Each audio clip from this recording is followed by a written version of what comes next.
දැන් ඊටු 120 ඩෙබිට් කරා. රීටේන් earnings ගත්තා. ඩෙබිට් කරා. රීටේන් earnings වලින් 120ක්. ආරම්භක දවසේ රීටේන් earnings වලින් 180ක් අපි දුන්නා.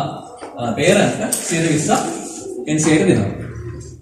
ඒ වගේම අපි කිව්වා බුක් වැලියු විතරක් ගලපලා මදි. අදිනුත් අපි කිව්වා බුක් වැලියු එක විතරක් 120ක් ගලපලා මදි. ඒ වගේම fair value changes වලට 120ක් NCA එකට දෙන්න ඕනේ. එයාට ඒවැ අයිතියක් තියෙනවා. අපේ 180ක් බුක් වැලියු වලින් ගත්තා. fair value changes වලින් 180ක් ගත්තා වගේම එයාගෙත් එහෙම ගන්නවා. fair value changes එක තියෙන්නේ කොහෙද? BCVR වලින්. මම කිව්වා BCVR ගම දෙකම එන්න ඕනේ. BCVR විතරක් නෙමෙයි transform BCVR මේකට ගන්න ඕනේ. කියන්නේ ඒකට ගියේවත් මෙතනට එකතු කරලා ගන්න ඕනේ. වෙනසක් ගන්න බෑ. BCVR ඩෙබිට් කරනවා. ඒකේ ටෝටල් එකෙන් 120ක්. BCVR වලදී fair value changes වලින් 120ක් ඩෙබිට් කරනවා. එතන මේක ඩෙබිට් කරද්දී මේකට goodwill එකේ පෝෂන් එක තියෙනව නේද? ඒ goodwill එක අපි අර 7000 කියප එකට කොහොමද ලියුවේ? goodwill එක අපි මේ BCVR වල ලියුවේ goodwill ඩෙබිට් කරා 7000 BCVR ක්‍රෙඩිට් කරා 7000. ඒ නිසා BCVR වල ටෝටල් එක ඇතුළේ ඕකක් තියෙනවා. ඒ ඕකෙන් 120ක් මෙයාට එනවා. ඕකෙන් 180ක් පේරන්ට් දුන්නා 120ක් මෙයාට දුන්නා. දැන් මෙයාට වෙන goodwill එකක් තියෙනවා මොකක් කරේ? දැන් අරයට නම් කියන goodwill එක තිබ්බා control premium එක උත් තිබ්බා. දැන් මෙයාට එහෙම එකක් නැහැ. ඒසත් control premium කතාවක් නැහැ. මේ ඔක්කොම ටික එකතුව අපි කරන්නේ NCI ක්‍රෙඩිට් කරනවා. ඒ ගන්න මේ ටික එකතුව. මේක සමාන වෙන්න ඕනේ. ගාන දෙයි NCI වල fair value. අර NCI වල fair value කියන එක මේ උත්තරේ සමාන වෙනවා. මේකෙන් 120යි මේකෙන් 120යි BCR වල 120යි ගන්න එකතුව මේකට සමාන වෙනවා නම් මේ ටික හරියට ගිහිල්ලා තියෙනවා. සර් බලා ගන්න පුළුවන් ඒක හරියට කරාද කියලා. NCI වල fair value තමයි මෙතනට එනවා.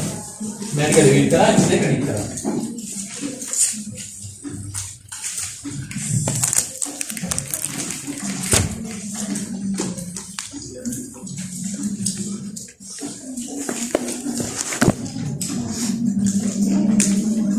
pre-acquisition එක අපි ලියුවා නේද? පොඩ්ඩක් කියනවා pre-acquisition ලියපු දාන්න එන්න. pre-acquisition ලියපු දාන්න එන්න. ඒක අපි ලියුවේ share capital debit කරා, general reserves debit කරා, retained earnings debit කරා, ඊට පස්සේ BCVR debit කරා, ඊට පස්සේ control premium එක goodwill debit කරා. ඔක්කොම ටික investment parent ගේ investment එක credit කරා. එහෙම ලියුවේ නේද?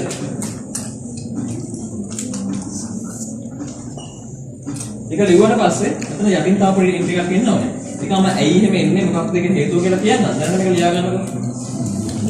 අපෙන් තුක මතකද? අපි BCVR account එකයි transfer BCVR කියලා දෙකක් හදුවට අන්තිමට transfer BCVR කියන ඔක්කොම ටික BCVR ට මාරු කරනවා කියලා. ඒ නිසා අපි කොහේ දෙකක් නෙමෙයි අතන එකක් කියලා. ඉතින් ඒ කිව්ව දේ තමයි දැන් මේ කරන්න ඕන. මම මේ කියන්න බැරුණා. acquisition එක pre-acquisition ඉංග්‍රීසි වල මේ ටික ලියලා කරුණාට පස්සේ අපි තව පොඩි වෙලක් කරනවා. ඒ තමයි transfer from BCVR වලට කියපිටින් transfer from BCVR වලට ගියේ ඕනි. ඒක ක්‍රෙඩිට් ලා තියෙන ගානේ ඩෙබිට් කරන්න ඕනි. ඒ ටෝටල් එකෙන් 180ක්.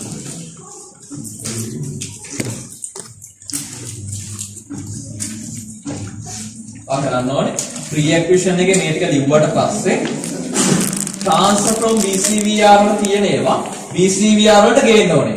ගේනකොට අපි මේ කලින් ලිව්වේ parent ගේ ටික. parent ගේ ටික ලිව්වේ. ඒ නිසා transfer from BCVR ඔක්කොම ටික නෙමෙයි 180ක් transfer from BCVR debit කරා. ඒ ටික ගේනවා BCVR වලට BCVR credit කරා. නෑ ඊට 100x එකෙන් කොහෙද? series again කොහෙද? NCI වල. NCI වල මොන අවුරුද්දද කියන්නේ? අතුවා NCI වල ස්ටෙප් තුනක් තියෙනවා. මෙතනයිද මෙතනයිද මෙතනයිද. ඒ ගේනවා. හරි හිතලා කියන්න. එකේදීද දෙකේදීද තුනේදීද ගේනවා. දැන් BCVR transfer from BCVR කියලා කියන්නේ මොන අවුරුද්දද මේකද? transfer from BCVR දාන්නේ මොන අවුරුද්දද? මේ අවුරුද්දට. එහෙනම් මේ අවුරුද්ද කියන ඒවා 180යි මාරු කරේ. එහෙනම් මේ අවුරුද්දට දාලා වෙන්නේ තුන්වෙනි. NCI වල තුන්වෙනි ස්ටෙප් එකේදී ඔකේ ඉතුරු 120 මාරු කරන්න ඕන transfer BCR debit BCR credit කියලා. අපි ඊළඟ බලමු. දැනට රිඇක්ටිවේෂන් එකේ මේක වෙනාට පස්සේ මේක තියාගන්න ඕනේ. තියාගන්න.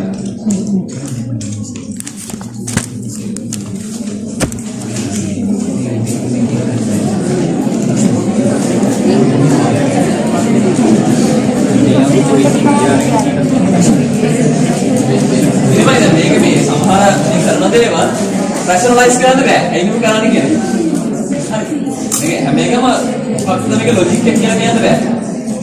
මම නෙවෙයි කියන්නේ. මේ සතරවසේ ලොට්ටන්සර් කියන්නේ. ඉතින් ඒගොල්ලෝ කියන්නේ ඒකයි. මේක සමහර මේ කරන දේවල් ලොජික් එකක් කියන්න බෑ. කරන්න දෙන්න මේක කරන්න ගන්න. මම නම් ඒක කරන්නේ.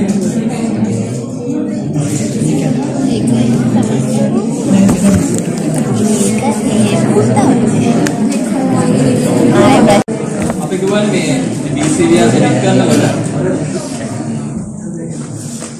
මේක BCVR එකක් ගන්න ඕනේ. transform BCVR එකක් ගන්න ඕනේ කියලා. ඒ කියන්නේ BCVR වල සම්පූර්ණ එකයි transform BCVR වල සම්පූර්ණ එකයි.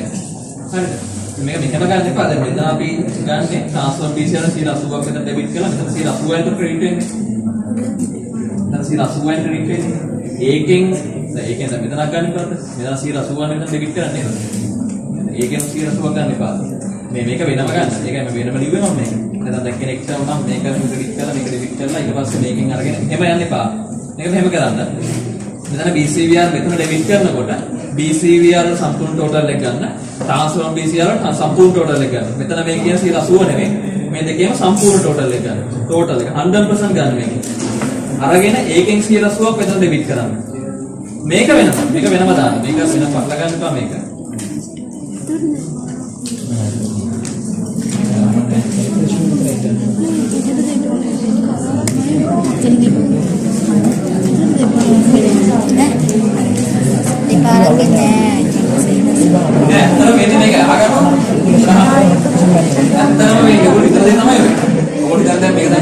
transform BCVR ඩෙබිට් වුණා මෙතන 180ක් ඊළඟට NCI තුන්වෙනි ස්ටෙප් එකේදී ඉතුරු 120 ඩෙබිට් වෙලා BCVR වලට 100 මෙතන යනවා ඇත්තට.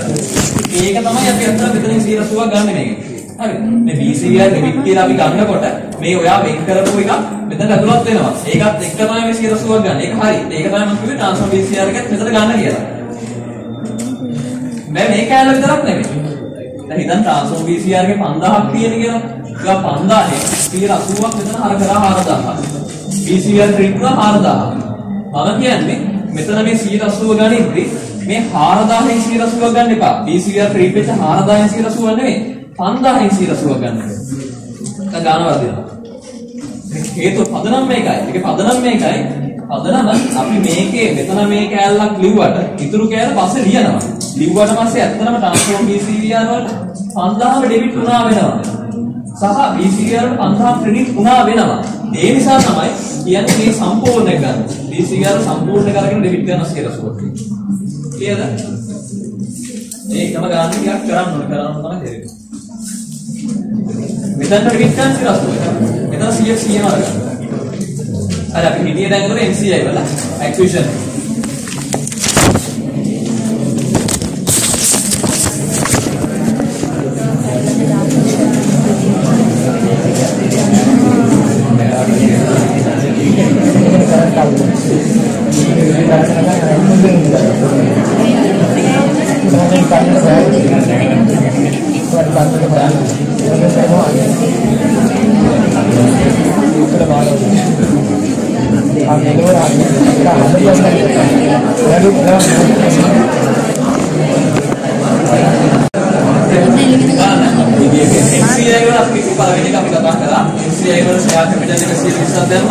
general results කියලා ඉස්සත් දැම්මා retail earnings කරනවා BCVR වල 20ක් දැම්මා මේ තේ දැම්මා කියලා එක කතාවක් කරා අපි යන්නේ NCI වල දෙවෙනි එක NCI වල දෙවෙනි එක කියලා කියන්නේ මෙන්න මේ ටික acquisition එකේ ඉඳලා opening date එක වෙනකම් acquisition එකේ ඉඳලා opening date එක වෙනකම් subsidiary එකේ equity changes වල equity change හිමිකම් වෙනස් වීම වලින් 20ක් NCI ක්‍රෙඩිට් කරන්න ඕනේ ආරම්භක දවසකේ acquisition එකේ ඉඳන් මේ අවුරුද්දේ ප්‍රවර්තන වර්ෂයේ මුල වෙනකම් හිමිකම වෙනස් වීමෙන් 20%.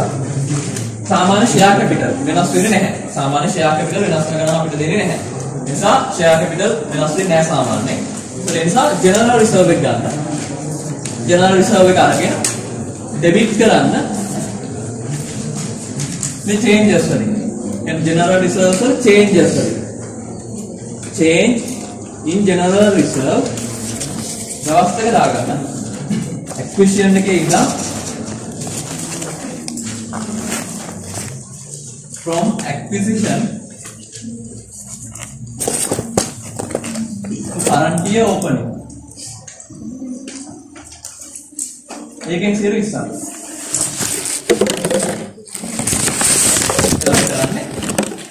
මෙතන ඉඳන් තන්ට වෙනකම් equity changes වලින් general reserve එකේ වෙනස් වීමෙන් general reserve එක ඩිලීට් කරනවා. ඒ වගේම retained earnings වල අපි හැමෝම කරනවා.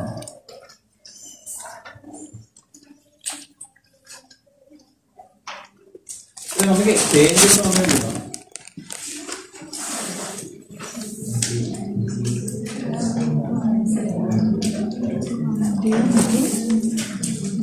Just per change.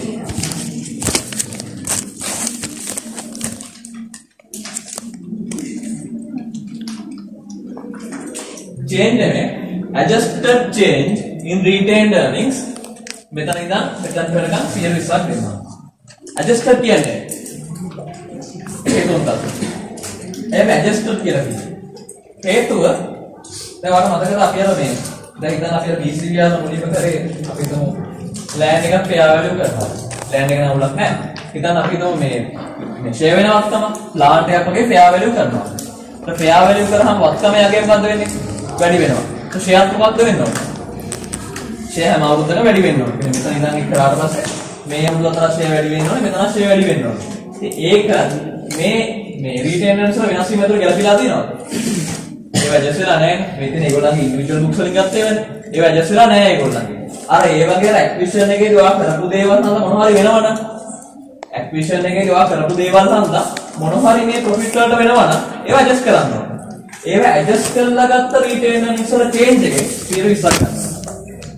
ගන්න කරනකොට තේරෙනවා අපි දැනට මේ තියරි කියන්නේ. ඒක කරන්න ඕන මෙතන වෙච්ච රීටේනර්ස් චේන්ජ් වලට අරව ඇඩ්ජස්ට් කරලා ඒකෙන් 120ක් රීටේනර්ස් සෙවික් කරන්න ඕන. සාමාන්‍ය උඩ වඩා දේවල් නෙන්නේ ගායන තව එකක් තියෙන්නේ. ඒ ඔක්කොම ටික NCR ප්‍රෙඩික්ට් කරන්න ඕන. මේ දෙක එකතුව NCR ප්‍රෙඩික්ට් කරන්න ඕන. ඒක නම් හරිද කියලා බලා ගන්න විදියක් නෑ අතන. NCI ප්‍රෙඩික්ට් කරලා හරිද කියලා බලා ගන්න විදියක් නෑ. මේ ගොඩක් කරලා වෙනස් වෙනවා. ඒක කියන්නේ මේ උත්තරේ නේ. සරලට කියන උත්තරේ මට ආවේ නෑ.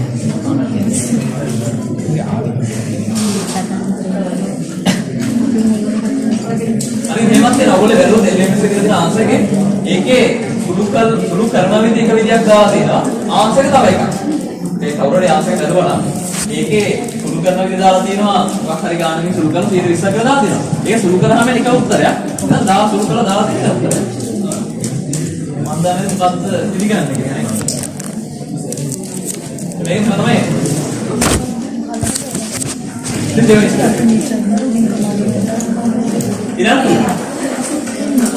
අන්තිමේ NCI වල අන්තිමේ current year එකේ general reserve වෙනස් වෙලා තියෙනවා නම් සමහරවල් general reserve වෙනස් වෙන්නේ නැහැ. වෙනස් වෙලා නැත්නම් ඕනේ වෙනස් වෙච්ච වුණාම හරි equity changes වලින් 120ක් change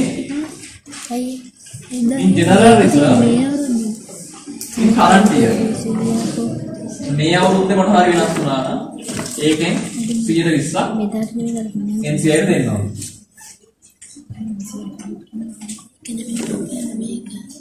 රීටේන් earnings කලින් වගේමයි රීටේන් earnings වල මේ අවුරුද්දේ කියන්නේ රීටේන් නෙමෙයි අතන මේ අවුරුද්දේ ප්‍රොෆිට් එකේ අතන රීටේන් earnings වල changes නේ අතන මේ අවුරුද්දේ ප්‍රොෆිට් එකේ ජනරල් රිසර්ව් නම් change එක මේ අවුරුද්දේ අපි ඉක්විටි changes කියලා කියන රීටේන් earnings වල මේ අවුරුද්දේ change එක කියන්නේ මොකක්ද?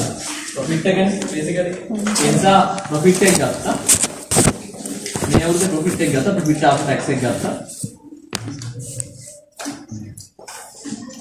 ඒකෙන් කලින් කිව්වා වගේම change එක ගැන profit එක නෙමෙයි adjusted profit එක නෙමෙයි adjusted profit 120 මේ අවුරුද්දේ profit එක නෙමෙයි මේ අවුරුද්දේ adjusted profit එකෙන් 120 මෙතනත් අර කලින් කිව්වා ඇඩ්ජස්ට් කරන මොනවද? අර අපි කිව්වේ අත්පත් කරගන්න වෙලාවේ අපි ප්ලාන්ට් එකක් රීවැලියු කරා නම් ප්ලාන්ට් එකගේ වැඩි වුණා කියලා කියන්නේ ෂෙයා වැඩි වෙන්න ඕනේ.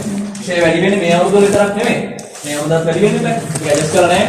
ඉතින් ෂෙයා එකෙන් අඩු කරන්න. මේ කියන ප්‍රොෆිට් එකේ ෂෙයා එක අඩු කරන්න. ෂෙයා එකේ ටැක්ස් එක ගලපලා ෂෙයා එක අඩු කරන්න. තුරු එකේ පිළිසක් ගන්න. ආවනේ මේක නම් කරනවා. එතකොට මේ සම්පූර්ණ ගාන NCL ප්‍රෙඩික්ට් කරනවා. ඒක හරියට බලා ගන්න විදියක් නැහැ. මේ දෙක එකතු වුණාම NCL ප්‍රෙඩික්ට් කරනවා.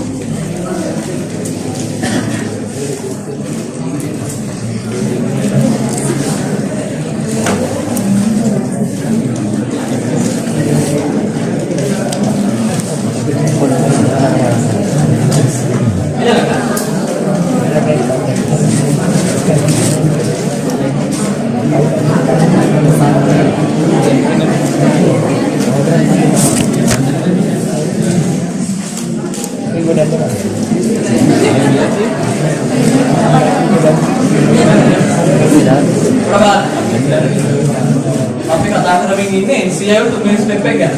හරිද? ඒ NCL තුන්වෙනි තාම ඉවර නැහැ. ඊළඟට අර මම කලින් කිව්වා වගේ මම කිව්වා transfer from BCVR කියන හැම එකම BCVR වලට මාරු කරන්න ඕනේ කියලා.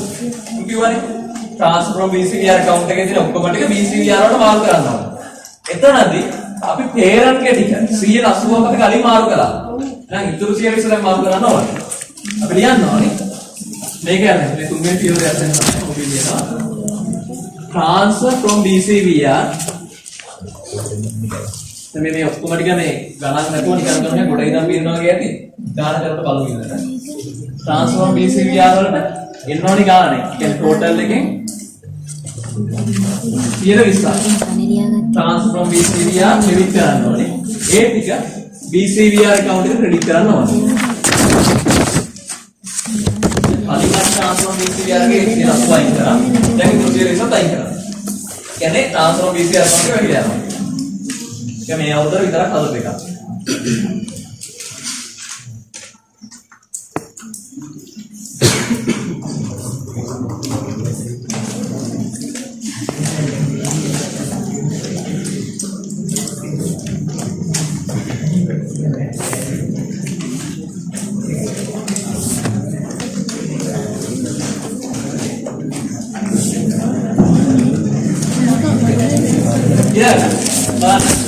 තුන්වෙනි පියවර යටතේ කියලා අන්තිමට තුන්වෙනි පියවර යටතේ NCI වල තුන්වෙනි පියවර යටතේ මේ අවුරුද්දේ ප්‍රොෆිට් එකෙන් ටිකක් NCI එක දුන්නා.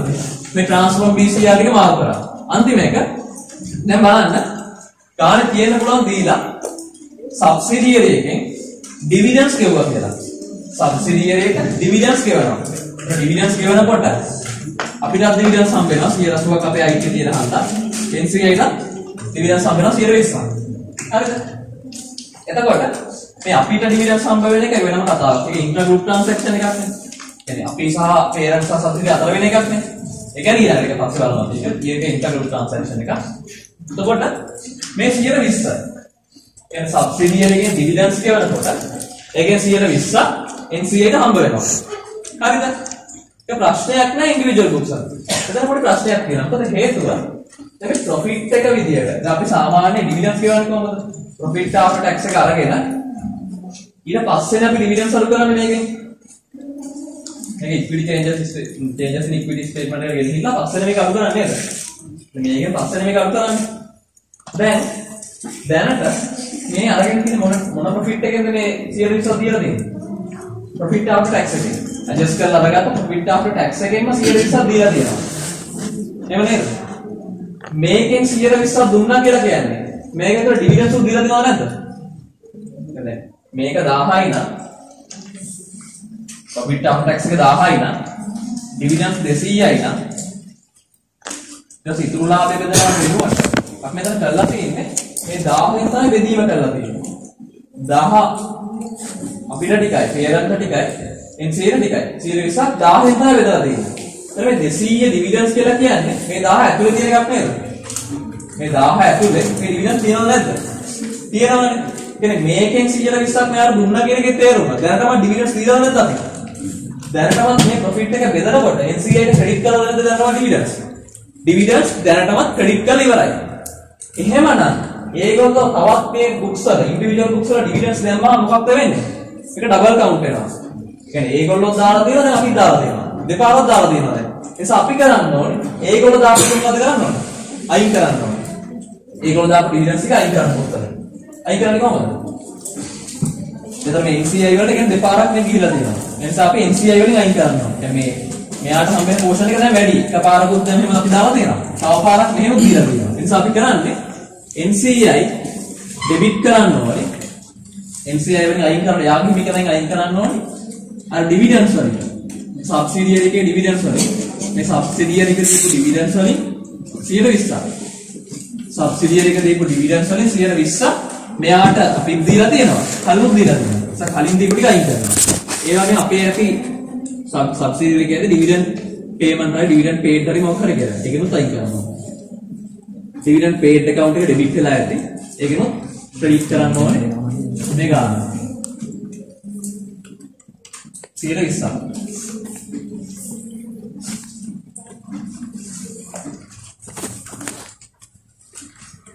NCIට අපි කලින්ම වීම ප්‍රොෆිට් එක දීලා තියෙනවා. ආපහු ඩිවිඩන්ඩ්ස් දෙන්න අවශ්‍යතාවයක් නැහැ. ඒ නිසා යාගේ මිකම ඕවර්ස්ටේට් වෙලා තියෙනවා. මිකම ඕවර්ස්ටේට් වෙලා තියෙන ලයින් ගන්න NCI ඩෙබිට් කරනවා. ඩිවිඩන්ඩ් පේඩ් එක ක්‍රෙඩිට් කරනවා.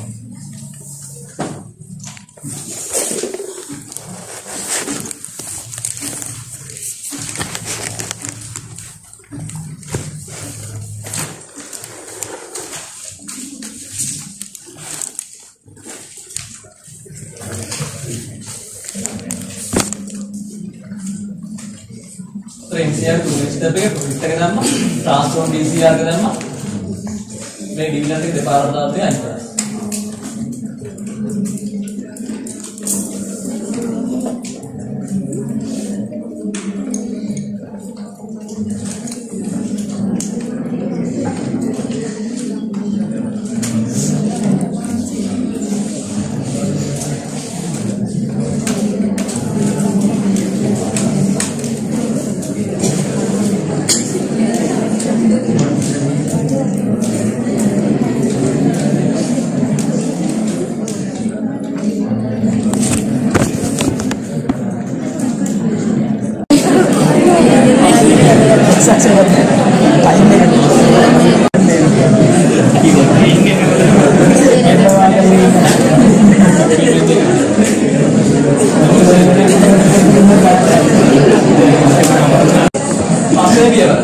අපි කතා කරා acquisition analysis එක BCVR තුන්වෙනි අපි කතා කරා pre-acquisition එක parent එක අස්ස අපි කතා කරා NCI අන්තිම එක intra-group transaction intra-group transactions කියන examples වලින් අපි කතා කරමු ගානේදී මෙතනදී මම කතා කරන්නේ නැහැ ඒක අවස්ථාන තුල වෙනස් වෙනවා ඒක අපි ගානම වෙනස් වෙනවා මේ intra-group transaction වල අපි වෙනස් කරනවා එතකොට මේකේ transactions ගොඩක් තියෙන්න පුළුවන් කියන්නේ ටිකක් ඉන්වෙන්ටරි සෙල් කරනවා තියෙන්න පුළුවන් parent ගෙන් subsidiary එකට වෙන්න පුළුවන් subsidiary parent වෙන්න පුළුවන් මේ intra-group කියලා කියන්නේ subsidiary සහ parent අතර වෙන transaction.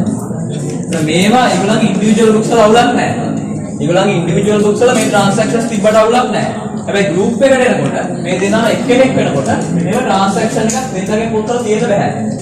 මෙයා මෙයාගෙන් බඩු ගන්නවා මෙයා මෙයාට බඩු විකුණනවා. මේව දෙකක් තියෙන්න පුළුවන් කමක් නැහැ. මේක අයින් වෙන්න ඕනේ. මොකද මේ දෙනා දැන් එක්කෙනෙක්. එතන මේ දෙනාගේ transaction එකක් වෙනවා නම් වෙන්න පුළුවන් නේ මෙහෙම. subsidiary ඉන්නවා parent ඉන්නවා මෙහෙම වෙන්න පුළුවන්. මේ සබ්සිඩිය එළියෙන් බඩු ගන්නවා. අරගෙන එයා මෙයාට විකුණනවා බලන්න. මෙයා එළියට විකුණනවා. يعني මෙයා රුපියල් 1000කට බඩු ගන්නවා. අරගෙන ඒ ටික මෙයාට 2000කට විකුණනවා. මෙයා ඒ ටික 2000කට එළියට විකුණනවා. එහෙම විකුණුවොත් අවුලක් නැහැ. මේ ලාභය ගෲප් එකකට ඉන්ලයිස් කරලා තියෙනවා. 1000ක ලාභයක් තියාගත්තා ඒක ගෲප් එකට අයිති වෙලා තියෙනවා. නමුත් මෙහෙම වුණොත් එහෙම මෙයා 1000කට බඩු විකුණලා තියෙනවා. මෙයා තාම විකුණලා නැහැ. මෙයා ගාව බඩු ටික තාම තියෙනවා. එහෙම වුණාම ඒක අදහස නිකන් ගෲප් එකක් විතර ගත්තාම අපිටම බඩු විකුණලා පොත්වල 1000ක ලාභයක් පෙන්නලා තියෙනවා. ඉන්වෙන්ටරි තාම අපි ගාව තියෙනවා. ගෲප් එකක් විතර ගත්තාම ඉන්වෙන්ටරි තියෙන්නේ තාම පොත්වල. අපි ගාව ගෲප් එක ඇතුළේ තියෙනවා. ඉතින් අපි දර ලාභයක් පෙන්නලා තියෙනවා 1000. එහෙම පෙන්නන්න පුළුවන් කමක් නැහැ. ඒ නිසා මේවා ඉන්වෙන්ටරි ඇඩ්ජස්ට්මන්ට්ස් වෙන්න පුළුවන්. තව ප්ලාන්ට් මොන හරි විකුණනවා වෙන්න පුළුවන්. ඔය මැනේජ්මන්ට් ෆීස් මොනවා හරි ඕනම දෙයක්. එතන ඉන්ට්‍රා ගෲප් ට්‍රාන්සැක්ෂන්ස් තියෙන බෑ. ඒක ඔක්කොම අයින් කරන්න ඕනේ. ඒ වගේම ඉන් ඇඩිෂන් මේ ටිකට තව එකතු වෙන්න ඕන දෙයක් තමයි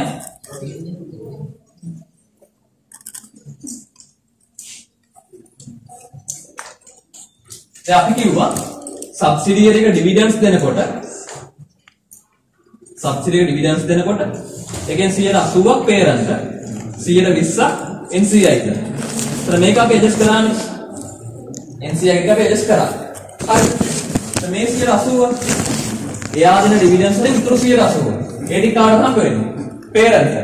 සබ්සිඩියරි එකේ පේරන්ට් ඩිවිඩන්ඩ්ස් හම්බ වෙනවා. ඒතර ඒක ඒ දෙන්න අතර වෙන මොන ට්‍රාන්සැක්ෂන් එකක්ද? ඉන්ට්‍රා ගෲප් ට්‍රාන්සැක්ෂන් එකක්. මේක සබ්සිඩියරි එක පැත්තෙන් එයා හිමිකමෙන් අඩු කර ගන්නවා. ඩිවිඩන්ඩ්ස් ගෙවුවා කියලා. මෙයාට පේරන්ට් ගේ පැත්තෙන් මේක ඉන්කම් එක. ඩිවිඩන්ඩ් ඉන්කම් එක. එයාගේ පැත්තෙන් හිමිකම වැඩි වෙනවා. අරයාගේ පැත්තෙන් හිමිකම අඩු වෙනවා. මෙයාගේ පැත්තෙන් හිමිකම වැඩි වෙනවා. ඒකම කාසියක දෙපැත්ත. ඒ නිසා මේක ඉන්ට්‍රා ගෲප් ට්‍රාන්සැක්ෂන් එක. මේක අයින් කරන්න ඕනේ ඉන්ට්‍රා ගෲප් ට්‍රාන්සැක්ෂන් වලදී. මේ 120 අයින් කරන්නේ MCI වලදී. MCI ගේ පාර්ට් එක අයින් කරන්නේ MCI වල මේ අවුරුද්ද එකේදී. මොකද ඒක මේ අවුරුද්දේ ගෙවපු ඩිවිඩන්ඩ් එකක් නේ. ඒක අයින් කරන්නේ එතන. මෙයාව අයින් කරන්නේ ඉන්ට්‍රා ගෲප් වලදී. අයින් කරන අපි කරන්නේ පේරන්ට් හම්බෙලා දෙන ඩිවිඩන්ඩ් ඉන්කම් එකක් කියලා. ඒ ඩිවිඩන්ඩ් ඉන්කම් එක ඩෙබිට් කරන්න ඕනේ සම්පූර්ණ සබ්සිඩියරි එකේ ඩිවිඩන්ඩ් එකෙන් 180ක්. සබ්සිඩියරි එකේ ගෙවලා තියෙන ඩිවිඩන්ඩ් එකෙන් 180ක් ඩෙබිට් කරන්න ඕනේ ඩිවිඩන්ඩ් ඉන්කම්. ඩිවිඩන්ඩ් ඉන්කම් කියන්නේ සම්පූර්ණ ඩිවිඩන්ඩ් ඉන්කම් එක අයින් කරනවා. මම කියන්නේ ඩිවිඩන්ඩ් පේ කරපු එකේ 180ක්. හරිද? පේරන්ට් හම්බෙලා තියෙන ඩිවිඩන්ඩ් ඉන්කම් එක ඒ ඉන්කම් එක සම්පූර්ණයෙන්ම අයින් කරන්න ඕනේ. ඒ සම්පූර්ණ ඉන්කම් එක සමාන වෙනවා සබ්සිඩියරි එක ගෙවපු ඩිවිඩන්ඩ්ස් වලින් 180කට. ඒක ඩිවිඩන්ඩ් පේ කරපු එක. ඩිවිඩන්ඩ් පේ කරපු එක අවස්ථේ ක්‍රෙඩිට් කරන්න ඕනේ. මේ සම්පූර්ණ ඩිවිඩන්ඩ් එකෙන් 180. 120ක් අපි අතනදී අයින් කරා. ඊට 180 මෙතනදී අයින් කරා. ඒක සබ්සිඩියරි පේරන්ට් එක ඩිවිඩන්ඩ් එක. ඒක පේරන්ට් පැත්තේ ඉන්කම් එක සබ්සිඩියරි පැත්තේ ඉක්විටි එක රිඩක්ෂන් එක. ඒ දෙකම අයින් කරා.